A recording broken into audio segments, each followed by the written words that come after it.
Hola, soy Peter Spencer. Vengo por lo de la venta de la casa. ¿Hay alguien?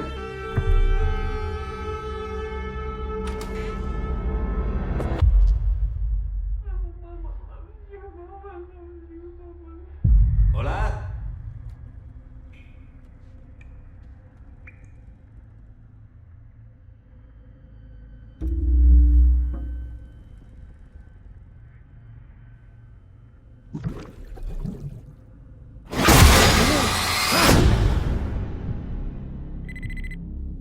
Inspectora Moldon. Soy Peter Spencer.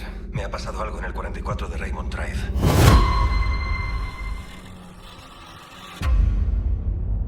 Una persona fue asesinada en la casa.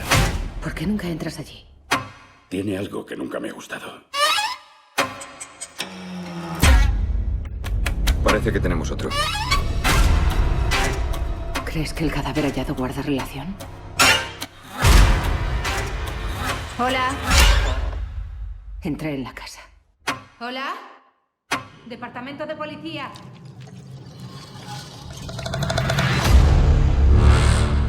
Creo que algo me ha seguido hasta casa. Mami, ¿qué es lo que pasa? ¿Qué pasa? Tenemos que salir de aquí, ahora mismo.